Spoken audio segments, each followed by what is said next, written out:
ਕਿ ਜਿਹੜੇ ਐਲੋਪੈਥੀ ਡਾਕਟਰਾਂ ਤੋਂ ਇੱਕ ਨੋਟਿਸ ਆਇਆ ਕਿ ਉਹਨਾਂ ਨੂੰ ਆਯੁਰਵੇਦ ਪੜਾਇਆ ਜਾਏਗਾ 6 ਮਹੀਨੇ, ਉਸ ਦਾ ਉਹਨਾਂ ਨੇ ਖਿਲਾਫਤ ਕੀਤੀ ਹੈ। ਉਹਨਾਂ ਵਾਸਤੇ ਉਹਨਾਂ ਨੂੰ ਰੋਕਿਆ ਕਿ ਅਸੀਂ ਨਹੀਂ ਪੜ੍ਹਨਾ ਆਯੁਰਵੇਦ। ਉਹਨਾਂ ਨੇ ਬਕਾਇਦਾ ਸੁਪਰੀਮ ਕੋਰਟ ਵਿੱਚ ਇੱਕ केस दायर किया है। Every 7th person is having kidney disease। दुनिया में हर 7वें व्यक्ति को किडनी डिजीज हो रही है। राजू श्रीवास्तव की मौत नूं मैं तो हत्या या मर्डर कहना मॉडर्न मेडिकल सिस्टम का या वेस्टर्न मेडिकल सिस्टम का कि आप क्या दवाइयाँ खाते रहो या सर्जरी करवाते रहो या स्टेंट डलवाते रहो, ये कोई ट्रीटमेंट थोड़ी है। तो वो पूरे का पूरा पैसे की लूट का मसला है। वो जो वेंटिलेटर वाला के महीना 2-2 महीने वेंटिलेटर पर डाले रखो। नमस्कार, मैं हिम्स हॉस्पिटल चंडीगढ़ से, मेरे साथ हैं डॉक्टर अमर सिंह आज़ाद, MBBS डबल MD, एक MD पीडियाट्रिक्स में और एक MD कम्युनिटी मेडिसिन में हमारे साथ जुड़े हुए हैं। हम इनके साथ जुड़े हुए हैं बेसिकली। तो मैं डॉक्टर साहब से पूछना चाहूँगा कि जो अभी राजू श्रीवास्तव के साथ हुआ वो नेचुरल डेथ थी या अननेचुरल थी, हम इस पर बात करेंगे। और जो पीछे कुछ टाइम से के है, सिद्धार्थ शुक्ला है, ऐसे कितने इंसिडेंट हुए, कपिल देव को स्टंट डला, सौरभ गांगुली को स्टंट डला ऐसे, और अभी जो हमारे एक डांसर है रेमो फर्नांडिस, उनको स्टंट डला। ये देश में चल क्या रहा है और इसका निदान क्या है, उसके बारे में बाद में बात करेंगे। पहले मैं चाहूंगा इनसे कि राजू श्रीवास्तव की डेथ को डॉक्टर साहब आप कैसे देखते हो? चलो, हत्या होती है, कोई इंटेंशन नहीं करता है, क्योंकि नहीं देखो 2010 में उसको पहली बार हार्ट अटैक पड़ा, उस टाइम से लेके अब तक उसको 9 स्टंट डल चुके हैं। तो मुझे बताओ ना, उसकी आर्टरी बची कहाँ होगी? स्टंट ही होंगे सारे उसमें। तो बॉडी के लिए तो फॉरेन पार्टिकल है ना, वो बॉडी ने कोशिश भी की होगी उसको निकालने की, बॉडी लड़ाई भी लड़ रही होगी। अगर 2010 में ही उसको गाइड किया जाता कि डाइट सुधार लो, लाइफस्टाइल सुधार लो, खाने पीने का सिस्टम बता दो, और उसके बाद उसको कोई प्रिकॉशन बताई जाती कि अगर कुछ हो जाए तो ये करना है, तो वो बच जाते। ऐसे कितने लोग गलती कर रहे होंगे? अननेचुरल डेथ तो डेफिनेटली है ही है ना। अब हत्या ना भी, क्योंकि हत्या में एक इरादा होता है। हत्या का मतलब जब कोई आपको हत्या मारने के इरादे से कुछ करे तो उसको हम हत्या बोलेंगे। मेडिकल प्रोफेशन ने उसको मारने के इरादे से नहीं किया, लेकिन उनकी एजुकेशन ही डिफेक्टिव है। उनको ऐसे पढ़ाई ऐसी पढ़ाई गई है कि वो एक उसके जैसे वो खोपे लगे होते हैं आंखों पे, एक ही दिशा में देखते हैं, हॉर्स ब्लाइंडर बोलते हैं। हाँ, घोड़े की आंखों पे लग जाते हैं। तो वो जो हमको ये जो फार्मा कंपनीज का कंट्रोल किया हुआ मेडिकल एजुकेशन सिस्टम है और उसके सिलेबस हैं, और जिस ढंग से फार्मा कंपनीज ने डॉक्टर्स को अपना सेल्समैन बना लिया है, वो सोचने की बात है कि जो मेरा मेडिकल प्रोफेशन है, जिस प्रोफेशन को मैं बिलोंग करता हूँ, मैं उन डॉक्टर्स को अपील करता हूँ कि आप सोचिए कि हम क्यों उन फार्मा कंपनीज के सेल्समैन बन गए हैं। हम क्यों उसी एजुकेशन सिस्टम को फॉलो करना चाहते हैं जो वो फार्मा कंपनीज वाला एजुकेशन सिस्टम हमको पढ़ाता है। हम क्यों हमारे जो हमारा एंशिएंट सिस्टम था, आयुर्वेद था, होम्योपैथी था, डाइट का अपना एक पैटर्न था, लाइफस्टाइल का हमारा एक पैटर्न था, हमारे लोग मेडिटेशन करते थे, हम लोग मंदिर जाते थे, गुरुद्वारे जाते थे, हमारे सहज हमारे गुरुओं ने गुरबाणी पूरी भरी पड़ी है कि कैसे अपने मन को सहज रखना है। ये पूरे का पूरा हम भूल भाल ही गए बिल्कुल। और एक फार्मा कंपनी के कहने के ऊपर कि हमने सिर्फ दवाइयों और सर्जरी पे जो दारोमदार कर दिया, और उसका जो नतीजा निकल रहा है कि जैसे जैसे ये हॉस्पिटल बढ़ रहे हैं वैसे वैसे बीमारियां बढ़ रही हैं। ये देखो ना, ये क्या तमाशा है ये। और पीछे 2 साल तो आपको पता ही है, पूरी दुनिया में इसको हम बोलते ही पैंडेमिक है। बिल्कुल। ये तो पूरा का पूरा एक षड्यंत्र के तहत पूरी दुनिया का पैसा कुछ खास मुट्ठी भर लोगों के हाथ में जाना, और पूरी की पूरी जो सत्ता है, जो पावर्स हैं, वो किसी 1-2 लोगों के पास जाना। ये पूरा का पूरा पैंडेमिक, पहले ये खेल अमेरिका खेला करता था 2009 में स्वाइन फ्लू के नाम पे, अभी 2020-21 में इसको चाइना ने खेला। बेसिकली है तो ये सारी दौड़, लेकिन ह्यूमैनिटी का नुकसान हो रहा है उसमें। बिल्कुल, ये क्लाइमैक्स था जिसमें पूरे का पूरा जो सारे का सारा बेसिक फिलॉसफी थी, बेसिक अंडरस्टैंडिंग थी, उसमें कुछ भी सच नहीं था, A to Z। तो ये वही बात पूरे के पूरे मेडिकल प्रोफेशन पे इम्प्लीमेंट होती है कि राजू श्रीवास्तव की डेथ होना ना होना बिल्कुल भी अननेचुरल नहीं है, अननेचुरल है। क्योंकि अगर वो एक जैसे 2010 में उसको अटैक हुआ, तो 2010 से अगर वो होलिस्टिक हेल्थ वाले प्रोटोकॉल पे आया होता तो कोई मतलब नहीं था उसका प्रीमेच्योर डेथ होने का। और राजू श्रीवास्तव का तो जस्ट एग्जाम्पल है। इसमें लाखों लोग प्रीमेच्योरली मर रहे हैं, और सिर्फ हार्ट से नहीं मर रहे, कितने पूरे के पूरे दुनिया में इस वक्त तो किडनी डिजीज जो है 10 पर पूरी वर्ल्ड पॉपुलेशन का 10% किडनी डिजीज हो रहा है। Every 7th person is having kidney disease. दुनिया में हर 7वें व्यक्ति को किडनी डिजीज हो रही है। उसमें से 9 को पता ही नहीं कि मुझे किडनी डिजीज है, सिर्फ 10% को पता लगता है कि वो किडनी को जो एडवांस केसेस होते हैं। तो लिवर फेल हो रहे हैं, ऑटोइम्यून डिसऑर्डर्स हो रहे हैं, डायबिटीज़ की कितनी लाखों लोगों की टांगें कट्टी जा रही हैं, लाखों की आंखें खराब हो रही हैं, लाखों की किडनी फेल हो रही है, लाखों को हार्ट अटैक्स भी डायबिटीज से जल्दी होते हैं। तो ये पूरे का पूरा जो पूरे का सिस्टम पढ़ाने का हमारा है मॉडर्न मेडिकल सिस्टम का या वेस्टर्न मेडिकल सिस्टम का कि आप क्या दवाइयाँ खाते रहो या सर्जरी करवाते रहो या स्टंट डलवाते रहो, ये कोई ट्रीटमेंट थोड़ी है। आप ये जस्ट मैनेजमेंट। हाँ, आप डिजीज को मैनेज कर रहे हो। देखो, डिजीज को मैनेज नहीं कर रहे, बेसिकली सामने वाले की पॉकेट को मैनेज कर रहे हो। वो तो है ही, वो तो फार्मा कंपनी का मॉडल ही ऐसा बनाया हुआ है कि वो कमर्शियल है, वो उसका एंगल ही कमर्शियल है। क्योंकि आपने पूरे का पूरा जो आप हॉस्पिटल में जाओगे या उनको डॉक्टर के पास जाओगे तो पूरा सिस्टम ही ऐसा आपको दिखेगा कि वो सारे का सारा आपकी पॉकेट खाली करवाने का एक बहुत बड़ा एक जिसको चेन है पूरी। अब जाने से लेके ओपीडी में दिखाने से लेके टेस्ट करवाने से लेके दवाइयाँ खाने से लेके सर्जरी करवाने तक और बड़े बड़े एडवांस टेस्ट करवाने तक पूरी चेन है वो। तो उसमें अल्टीमेटली क्या पल्ले क्या पड़ता है पेशेंट के, अब सारी उम्र दवाई खाते रहो। आपको शुगर है, सारी उम्र दवाई खाओ, बीपी है तो सारी उम्र दवाई खाओ, ये स्टंट आफ्टर स्टंट डलवाते रहो जैसे राजू श्रीवास्तव पे डले हुए थे। और फिर भी कम से कम वो 40 साल 50 साल। डॉक्टर साहब, मैं आपसे एक सवाल पूछूंगा। राजू श्रीवास्तव को लगभग 45 दिन पहले ये प्रॉब्लम आई थी। 40-41 दिन उसने हॉस्पिटल में लड़ाई लड़ी। हॉस्पिटल में 41 दिन में वो ऐसा क्या करते हैं जिससे वो पेशेंट को बचाते हैं? ये वो भी एक बहुत बड़ा फ्रॉड है कि जो वेंटिलेटर पे चला गया व्यक्ति, वेंटिलेटर वाला व्यक्ति दो दिन में 3 दिन में वापस आ जाए तो आ जाए, उसमें तो कुछ लोग बच जाते हैं। लेकिन जो लोग लंबे होते हैं कोई बचता है नहीं उसमें। तो अब बेचारे फैमिली की या फैमिली आपकी सर जो इंश्योरेंस भी हुई है वो भी लोगों के पैसे हैं कहीं ना कहीं से, किसी की जेब से तो आते ही है ना। तो वो पूरे का पूरा पैसे की लूट का मसला है। वो जो वेंटिलेटर वाला के महीना 2 महीने वेंटिलेटर पे डाले रखो, तो वो मुझे लगता है वो भी वो अपनी किस्म का। और उस दौरान ग्लूकोज की बोतल चढ़ी हुई है, इंजेक्शंस लग रहे हैं, दवाइयां बॉडी में ट्रांसफर की जा रही हैं, बॉडी की सेल्फ इम्यूनिटी वो तो टाइम ही नहीं मिल रहा ना सेल्फ हीलिंग करने का। धूप वहां आ नहीं रही है, किसी तरह का पत्ता नहीं गया मुंह में, किसी तरह की चीज नहीं गई मुंह में, बॉडी में नेचुरल कुछ गया नहीं, प्राकृतिक हवा भी नहीं आ रही वहां, तो धूप तो दूर की बात है। डॉक्टर साहब, राजू श्रीवास्तव ਦੀ ਮੌਤ ਨੂੰ ਮੈਂ ਤਾਂ ਹੱਤਿਆ ਜਾਂ ਮਰਡਰ ਕਹਿਣਾ, ਤੁਹਾਡਾ ਇਹਦੇ ਬਾਰੇ ਚ ਕੀ ਓਪੀਨੀਅਨ ਹੈ? ਕਿਉਂਕਿ ਤੁਸੀਂ ਜਿਹੜੀ ਗੱਲ ਕਰ ਰਹੇ ਹੋ ਉਹ ਤੁਸੀਂ ਸਿਸਟਮ ਦੀ ਨੈਗਲੀਜੈਂਸੀ ਤੇ ਸਿਸਟਮ ਜੋ ਬਣ ਚੁੱਕਾ ਹੋਇਆ ਡਾਕਟਰਾਂ ਨੂੰ ਫੋਲੋ ਕਰਾਉਣ ਦੀ ਗੱਲ ਕਰ ਰਹੇ ਹੋ।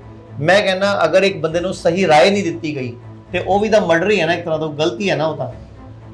नहीं देखो, मर्डर कहना तो शायद थोड़ा ज्यादती होगी फैशन नाल, क्योंकि मर्डर ਹੁੰਦਾ ਹੈ ਤੁਹਾਡਾ ਇਰਾਦਾ ਹੀ ਮਾਰਨ ਦਾ ਸੀਗਾ, ਇਰਾਦਾ ਤੁਹਾਨੂੰ ਬਚਾਉਣ ਦਾ ਸੀਗਾ।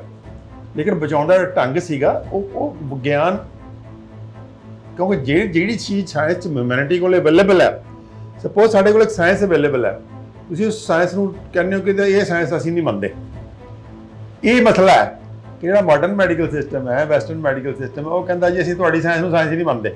ਮਸਲਾ ਇਹ ਹੈ ਕਿ ਹੁਣ ਜਿਹੜੀ ਐਰੋਗੈਂਸ ਹੈ ਇਸ ਵੇਲੇ, ਘਮੰਡ ਹੈ ਮਾਡਰਨ ਮੈਡੀਕਲ ਸਿਸਟਮ ਦਾ ਕਿ ਅਸੀਂ ਸੁਪੀਰੀਅਰ ਹਾਂ, ਜੋ ਅਸੀਂ ਕਹਿਤਾ ਉਹ ਸਾਇੰਸ ਹੈ, ਜੋ ਸਾਨੂੰ ਨਹੀਂ ਪੜ੍ਹਾਇਆ ਗਿਆ ਉਹ ਸਾਇੰਸ ਨਹੀਂ ਹੈ।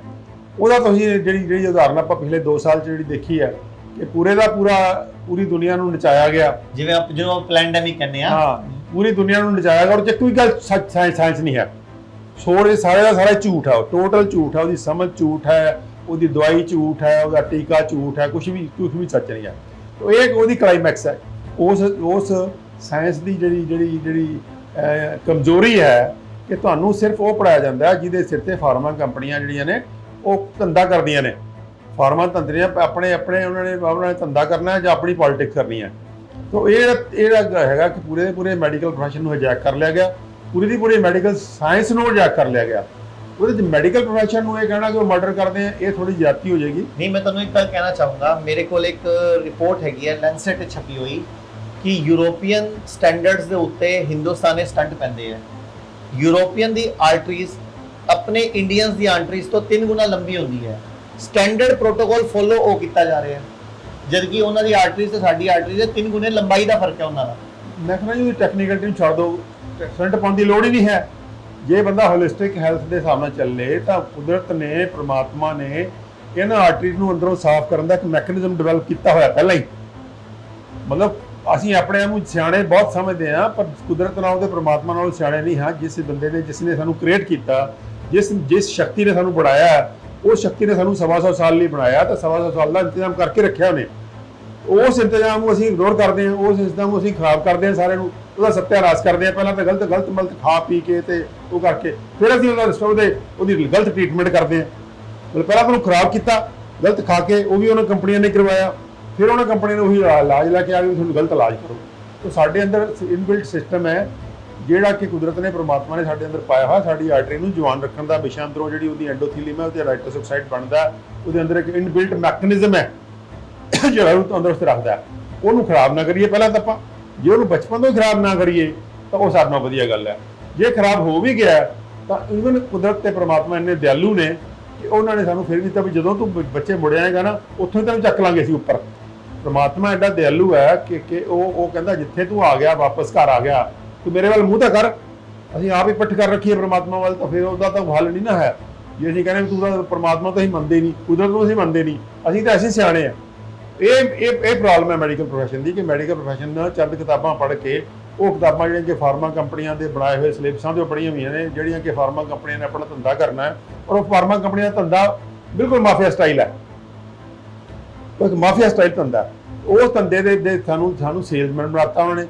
ਮੈਡੀਕਲ ਪ੍ਰੋਫੈਸ਼ਨ ਦੇ ਡਾਕਟਰ ਜਿਹੜੇ ਕਿ ਘਰੋਂ ਜਦੋਂ ਚੱਲਦੇ ਆ, ਜਦੋਂ ਮੈਡੀਕਲ ਪ੍ਰੋਫੈਸ਼ਨ 'ਚ ਆਉਂਦੇ ਆ ਤਾਂ ਬਹੁਤ ਆਈਡਲਿਜ਼ਮ ਨਾਲ ਆਉਂਦੇ ਆ। ਕੋਈ ਵੀ ਡਾਕਟਰ ਜਿਹੜਾ ਬਣਨਾ, ਸੇਵਾ ਕਰਾਂਗੇ, ਅਸੀਂ ਦੁਨੀਆ ਦੀ ਮਦਦ ਕਰਾਂਗੇ, ਅਸੀਂ ਲੋਕਾਂ ਦਾ ਭਲਾ ਕਰਾਂਗੇ, ਡਾਕਟਰ ਰੱਬ ਹੁੰਦਾ ਹੈ, ਭਗਵਾਨ ਹੁੰਦਾ ਹੈ, ਉਹ ਆਂਦੇ ਦਾ ਇਸ ਫੀਲਡ ਨਾਲ ਹੈ। ਮੈਨੂੰ ਤਾਂ ਆਪਣਾ ਯਾਦ ਹੈ ਨਾ ਕਿ ਬਚਪਨ 'ਚ ਕਿਵੇਂ ਮੈਂ ਚੌਥੀ ਪੰਜਵੀਂ ਤੋਂ ਮੇਰੇ ਦਿਮਾਗ 'ਚ ਬਣ ਗਿਆ ਸੀਗਾ ਕਿ ਵੀ ਮੈਂ ਤਾਂ ਮਨੁੱਖਤਾ ਦੀ ਸੇਵਾ ਕਰਨੀ ਡਾਕਟਰ ਬਣ ਕੇ। ਜੇ ਮੈਨੂੰ ਪੰਜਵੀਂ ਤੋਂ ਬਾਅਦ ਟੀਚਰ ਪੁੱਛਣ ਲੱਗੇ ਸੀ ਕੀ ਬਣੇਗਾ, ਤਾਂ ਮੈਂ ਕਹਿੰਦਾ ਸੀ ਡਾਕਟਰ ਬਣੂੰਗਾ। ਤੇ ਮੈਂ ਪਾਗਲਾਂ ਵਾਂਗੂ ਪੜ੍ਹਿਆ ਡਾਕਟਰ ਬਣਨ ਵਾਸਤੇ, ਤੇ ਡਾਕਟਰੀ ਦੌਰਾਨ ਵੀ ਇੱਕ ਆਈਡੀਅਲ ਸੀਗਾ ਮਨ 'ਚ ਕਿ ਸੇਵਾ ਕਰਨੀ ਹੈ ਤੇ ਮਨੁੱਖਤਾ ਲਈ ਕੁਛ ਜਿਹੜਾ ਵਰਦਾਨ ਬਣਨਾ। ਇੱਕ ਜਿਹੜਾ ਸਾਡਾ ਇੱਕ ਕਿਹਾ ਜਾਂਦਾ ਸੀ ਡਾਕਟਰ ਰੱਬ ਦਾ ਰੂਪ ਨੇ, ਤਾਂ ਉਹ ਜਿਹੜਾ ਉਹ ਮਨ 'ਚ ਆਈਡੀਅਲ ਸੀਗਾ, ਤੇ ਸਾਰੇ ਡਾਕਟਰਾਂ ਦੇ ਹੁੰਦਾ ਹੈ। ਇਸ ਕਰਕੇ ਮੈਂ ਡਾਕਟਰਾਂ ਨੂੰ ਉਸ ਸੈਂਸ 'ਚ ਬਲੇਮ ਨਹੀਂ ਕਰਨਾ ਚਾਹੁੰਦਾ ਕਿ ਉਹ ਕੋਈ ਜਾਣਬੁੱਝ ਕੇ ਕਰ ਰਹੇ ਆ। ਉਹ ਇੱਕ ਪਰਟੀਕੂਲਰ ਸਿਸਟਮ ਦਾ ਸ਼ਿਕਾਰ ਹੋ ਰਹੇ ਆ।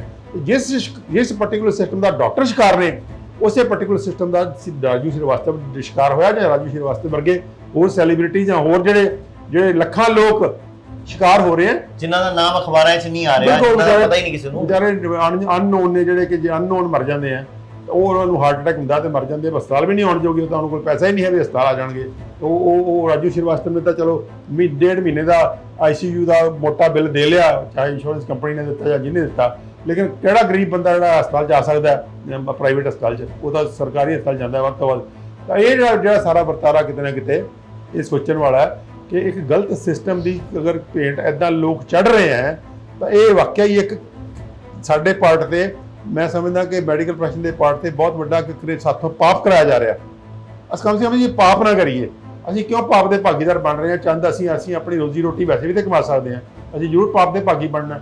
ਆਪਾਂ ਆਪਣੀਆਂ ਅੱਖਾਂ ਖੋਲ੍ਹੀਏ, ਆਪਣਾ ਦਿਮਾਗ ਖੋਲ੍ਹੀਏ, ਤੇ ਸਾਰੇ ਸਿਸਟਮ ਜਿਹੜੇ ਨੇ, ਸਾਰਾ ਜੋ ਆਸੇ-ਪਾਸੇ ਸਾਡਾ ਨੌਲੇਜ ਅਵੇਲੇਬਲ ਹੈ, ਗਿਆਨ ਅਵੇਲੇਬਲ ਹੈ ਸਾਡਾ, ਚਾਹੇ ਟ੍ਰੈਡੀਸ਼ਨਲ ਰਿਸ਼ੀਆਂ ਮੁਨੀਆਂ ਦਾ ਗਿਆਨ ਹੈ, ਆਯੁਰਵੇਦ ਹੈ, ਯੋਗਾ ਹੈ, ਡਾਈਟ ਦੀ ਸਾਇੰਸ ਅਸੀਂ ਕਹਿ ਰਹੇ ਹਾਂ, ਮੈਡੀਟੇਸ਼ਨ ਹੈ ਸਾਡੇ ਕੋਲ, ਸਟ੍ਰੈਸ ਮੈਨੇਜਮੈਂਟ ਲਈ ਸਾਰੇ ਕੁਝ ਦਾ ਬਣਾ ਕੇ ਅਸੀਂ ਬਹੁਤ ਵਧੀਆ ਪ੍ਰੋਟੋਕਾਲ ਬਣਾਇਆ। ਕਹਿਣ ਦਾ ਮਤਲਬ ਜੋ ਅਸੀਂ ਹਸਪੀਟਲ ਦਾ ਨਾਮ ਰੱਖਿਆ ਸੀ, hospital and institute of integrated medical sciences, ਜਿੱਥੇ ਸਾਰੀ ਪੈਥੀਆਂ ਇਕੱਠੀਆਂ ਹੋਣ ਪੇਸ਼ੈਂਟ ਦੇ ਕਲਿਆਣ ਵਾਸਤੇ, ਤੁਸੀਂ ਭਵਿੱਖ ਦੇ ਇੰਟੀਗ੍ਰੇਟਿਡ ਸਿਸਟਮ ਦੀ ਵਕਾਲਤ ਕਰ ਰਹੇ ਹੋ। ਤੇ ਹੁਣੇ ਤੁਹਾਨੂੰ ਸ਼ਾਇਦ ਪਤਾ ਹੈ ਕਿ ਨਹੀਂ ਪਤਾ, 4 ਦਿਨ ਪਹਿਲਾਂ ਹੀ ਭਾਰਤ ਦੇ ਜਿਹੜਾ IMA ਹੈ, ਉਹਨੇ ਸੁਪਰੀਮ ਕੋਰਟ ਵਿੱਚ ਯਾਚਿਕਾ ਪਾਈ ਹੈ ਕਿ ਜਿਹੜੇ ਐਲੋਪੈਥੀ ਡਾਕਟਰਾਂ ਤੋਂ ਇੱਕ ਨੋਟਿਸ ਆਇਆ ਕਿ ਉਹਨਾਂ ਨੂੰ ਆਯੁਰਵੇਦ ਪੜਾਇਆ ਜਾਏਗਾ 6 ਮਹੀਨੇ, ਉਸ ਦਾ ਉਹਨਾਂ ਨੇ ਖਿਲਾਫਤ ਕੀਤੀ ਹੈ। ਉਹਨਾਂ ਵਾਸਤੇ ਉਹਨਾਂ ਨੂੰ ਰੋਕਿਆ ਕਿ ਅਸੀਂ ਨਹੀਂ ਪੜ੍ਹਨਾ ਆਯੁਰਵੇਦ। ਉਹਨਾਂ ਨੇ ਬਕਾਇਦਾ ਸੁਪਰੀਮ ਕੋਰਟ ਵਿੱਚ ਇੱਕ ਕੇਸ ਦਾਇਰ ਕੀਤਾ ਹੈ। ਚਲੋ ਇਹ IMA ਨੂੰ ਤਾਕਤ ਹੈ, ਉਹ ਬਹੁਤ ਬੜੇ ਪੁਰਾਣੇ, ਕੋਈ ਵੀ ਚੱਜ ਦਾ ਕੰਮ ਨਹੀਂ ਹੋਣ ਦਿੰਦੇ। ਮਤਲਬ ਇਸੇ ਕਰਕੇ ਮੈਂ ਜ਼ਿੰਦਗੀ ਉਹਦੀ IMA ਜੁਆਇਨ ਨਹੀਂ ਕੀਤੀ, ਇਸੇ ਕਰਕੇ ਸ਼ੁਰੂ ਤੋਂ ਹੀ। ਤਾਂ ਉਹ ਮੈਂ ਇਹਨਾਂ ਨੇ ਗਵਰਨਮੈਂਟ ਨੇ ਪਹਿਲਾਂ ਕੋਸ਼ਿਸ਼ ਕੀਤੀ ਲਿਆਉਣ ਲਈ, ਇੱਕ ਫੈਮਿਲੀ ਫਿਜ਼ੀਸ਼ੀਅਨ ਖੜਾ ਕਰਨਾ ਚਾਹੁੰਦੇ ਸੀ ਇਹ ਵੀ ਟ੍ਰੇਨਿੰਗ ਦੇ ਕੇ। ਉਹਦੀ ਮੈਂ ਆਫਰ ਕੀਤੀ ਸਭ ਤੋਂ ਪਹਿਲਾਂ ਕਿ ਮੈਂ ਟ੍ਰੇਨਿੰਗ ਦਊਂਗਾ, ਲੇਕਿਨ ਉਹਨਾਂ ਨੇ ਫਿਰ ਕੋਰਟ ਚਲੇ ਗਏ, ਫਿਰ ਪਾਸ ਨਹੀਂ ਹੋਣ ਦਿੱਤਾ। ਇਹ ਕਿਤੇ ਨਾ ਕਿਤੇ ਮੈਂ ਸਮਝਦਾ ਕਿ IMA ਦੀ ਬੜੀ ਨੈਰੋ ਸੋਚ ਹੈ। ਤੇ IMA ਦੇ ਦੋਸਤਾਂ ਨੂੰ ਮੈਂ ਅਪੀਲ ਕਰੂੰਗਾ ਕਿ ਤੁਸੀਂ ਆਪਣਾ ਮਾਈਂਡ ਓਪਨ ਅਪ ਕਰੋ। ਨਵੇਂ ਪ੍ਰੋਫੈਸ਼ਨ ਬਹੁਤ ਡਾਊਨ ਜਾ ਰਿਹਾ ਪੂਰੀ ਦੁਨੀਆ 'ਚ। ਜਿਹੜੀ ਪ੍ਰੋਫੈਸ਼ਨ ਜਿਹੜਾ ਮੈਂ ਤੁਹਾਨੂੰ ਭਵਿੱਖ ਦੀ ਅਗਰ ਜੇ ਪੁੱਛੋਗੇ ਤਾਂ ਆਉਣ ਵਾਲੇ 1-2 ਦਹਾਕਿਆਂ 'ਚ ਪ੍ਰੋਫੈਸ਼ਨ ਨੇ ਬਹੁਤ ਤੇਜ਼ੀ ਨਾਲ ਡਾਊਨ ਜਾਣਾ, ਕਿਉਂਕਿ ਤੁਹਾਡੇ ਕੋਲੇ ਜਿਹੜੀਆਂ ਬਿਮਾਰੀਆਂ ਅੱਜ ਮਨੁੱਖਤਾ ਜਿਹਦੇ ਰੂਬਰੂ ਹੋ ਰਹੀ ਹੈ, ਜਿਹਦੇ ਨਾਲ ਦੋ ਚਾਰ ਹੋ ਰਹੀ ਹੈ, ਉਹਨਾਂ ਬਿਮਾਰੀਆਂ ਦਾ ਤੁਹਾਡੇ ਕੋਲ ਕੋਈ ਸੋਲੂਸ਼ਨ ਨਹੀਂ ਹੈ। ਉਹਦਾ ਸੋਲੂਸ਼ਨ ਜਿਹੜਾ ਹੈ ਉਹ ਜਿਹੜੀ ਬਦਲਵਾਂ ਐਲੋਪੈਥਿਕ ਸਿਸਟਮ ਜਿਹੜਾ ਹੋਲਿਸਟਿਕ ਸਿਸਟਮ ਅਸੀਂ ਡਿਵੈਲਪ ਕਰ ਰਹੇ ਹਾਂ, ਉਹਦੇ ਅੰਦਰ ਉਹਦਾ ਸੋਲੂਸ਼ਨ ਹੈ।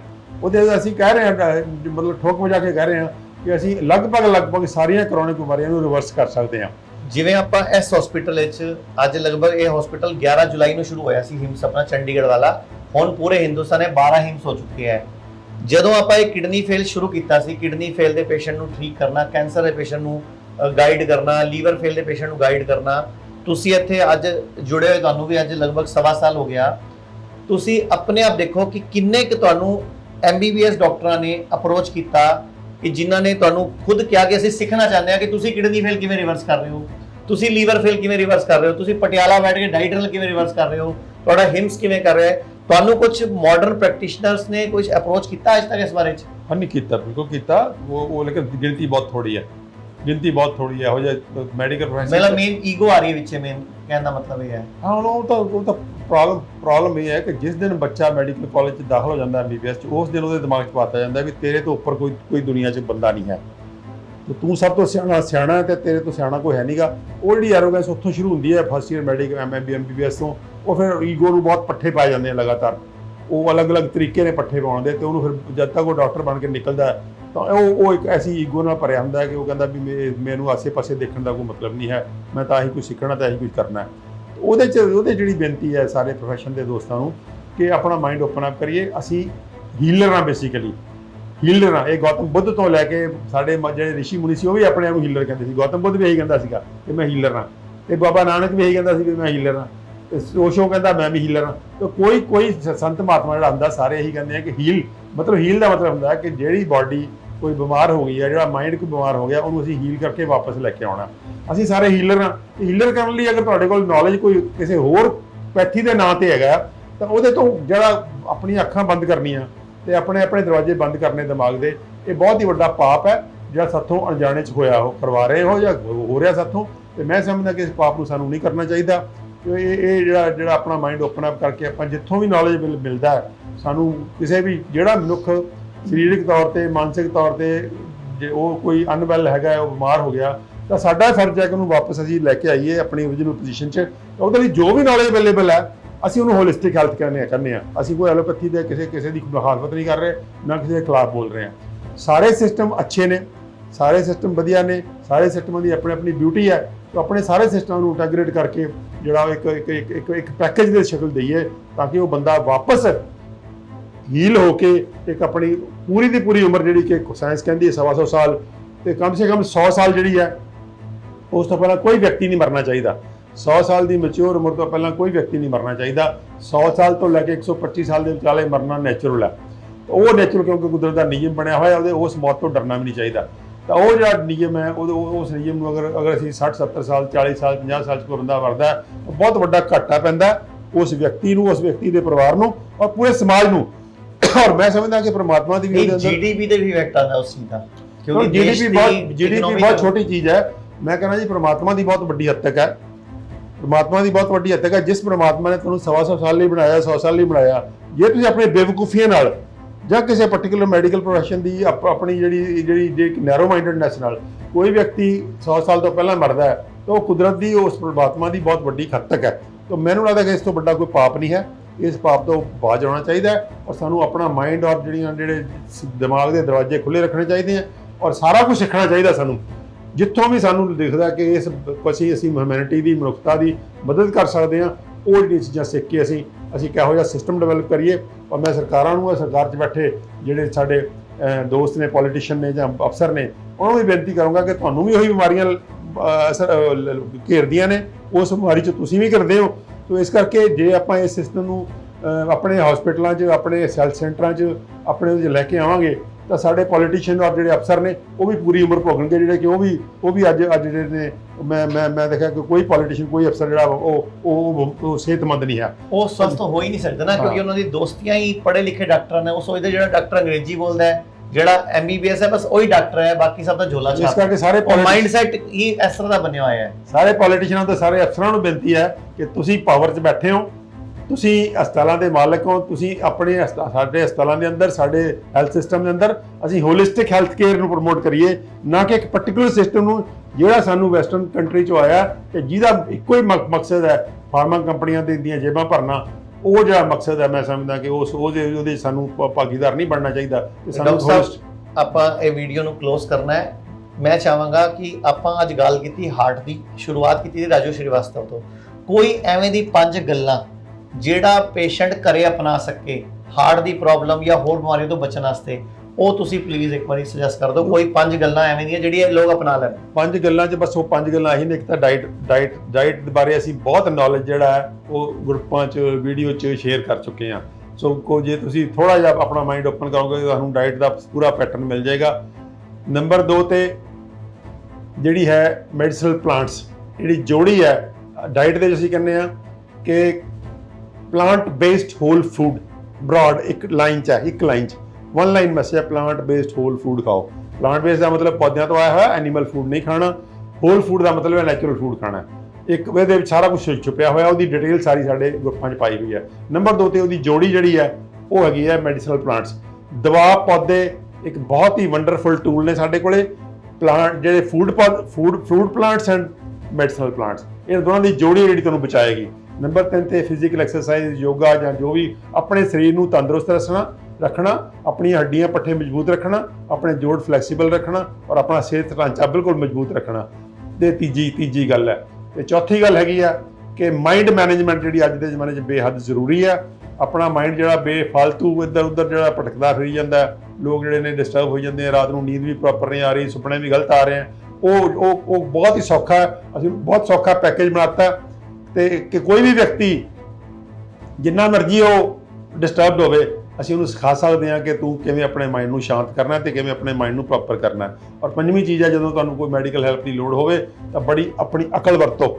ਸਿੱਧਾ ਜਾ ਕੇ ਕਾਰਪੋਰੇਟ ਹਸਪਤਾਲ 'ਚ ਲੈਂਡ ਕਰੋਗੇ ਤਾਂ ਆਪਣੇ ਪੈਰਾਂ ਤੇ ਨਹੀਂ, ਆਪਣੇ ਸਿਰ 'ਚ ਘੁਆੜਾ ਮਾਰੋਗੇ, ਗਰੀਬ ਹੋ ਕੇ ਬਾਹਰ ਨਿਕਲੋਗੇ। ਇਹ ਭਾਰਤ ਸਰਕਾਰ ਦੇ ਹੈਲਥ ਮੰਤਰੀ ਨੇ 2018 ਸੰਸਦ 'ਚ ਖੜੇ ਹੋ ਕੇ ਲਿਆ ਕਿ 2017 ਵਿੱਚ ਭਾਰਤ ਦੇ 2 ਕਰੋੜ 70 ਲੱਖ ਲੋਕ ਇਲਾਜ ਕਰਾਉਣ ਕਰਕੇ ਗਰੀਬ ਹੋ ਗਏ, ਗਰੀਬੀ ਰੇਖਾ ਤੋਂ ਥੱਲੇ ਆ ਗਏ।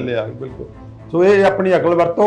ਜੇ ਤੁਸੀਂ ਹੋਮਿਓਪੈਥੀ ਦੀ ਦਵਾਈ ਖਾ ਕੇ ਜਾਂ ਡਾਈਟ ਠੀਕ ਖਾ ਕੇ ਜਾਂ ਘਰ ਦੇ ਟੋਟਕੇ ਵਰਤ ਕੇ ਠੀਕ ਹੋ ਸਕਦੇ ਹੋ ਤਾਂ ਕਿਉਂ ਜ਼ੁਕਾਮ ਇੱਥੇ ਦੇਖੋ ਆ ਪਿਛਲੇ 2 ਸਾਲਾਂ 'ਚ ਕਿੰਨੇ ਲੋਕ ਜਿਹੜੇ ਨੇ ਆਪਣਾ ਜ਼ੁਕਾਮ ਠੀਕ ਕਰਨ ਲਈ ਹਸਪਤਾਲ ਜਾ ਕੇ ਫਸੇ, ਔਰ ਫਸੇ ਨਹੀਂ, ਆਪਣੀ ਜੇਬ ਵੀ ਕਟਾਈ ਔਰ ਮਰੇ ਵੀ, ਉਹ ਜੋ ਰੋਂਗ ਪ੍ਰੋਟੋਕੋਲ ਕਰਕੇ ਮਰੇ। ਤੋ ਇਸ ਕਰਕੇ ਆਪਣੀ ਅਕਲ ਵਰਤੋ ਤੇ ਮੈਡੀਕਲ ਸਿਸਟਮ ਜਿਹੜਾ ਜੋ ਹੈਲਪ ਲੈਣੀ ਹੈ ਉਹ ਆਪਣੀ ਅਕਲ ਨਾਲ ਲਓ। ਸੋ ਇਹ 5 ਚੀਜ਼ਾਂ ਅਗਰ ਆਪਾਂ ਯਾਦ ਰੱਖਾਂਗੇ ਤਾਂ ਮੈਨੂੰ ਨਹੀਂ ਲੱਗਦਾ ਕਿ ਸਾਨੂੰ ਕੋਈ ਵੀ ਸੀਰੀਅਸ ਬਿਮਾਰੀ ਸਾਡੀ ਉਮਰ ਪੂਰੀ ਹੋਣ ਤੋਂ ਪਹਿਲਾਂ ਘੇਰ ਸਕੇਗੀ। ਪੂਰੀ ਉਮਰ ਜਿਹੜਾ ਭੋਗ ਕੇ ਮਰਨਾ ਬਹੁਤ ਕੁਦਰਤ ਦਾ ਇੱਕ ਮਤਲਬ ਨਿਯਮ ਹੈ, ਉਸ ਨਿਯਮ 'ਚ ਅਸੀਂ ਸਾਰੇ ਬੱਝੇ ਹੋਏ ਹਾਂ।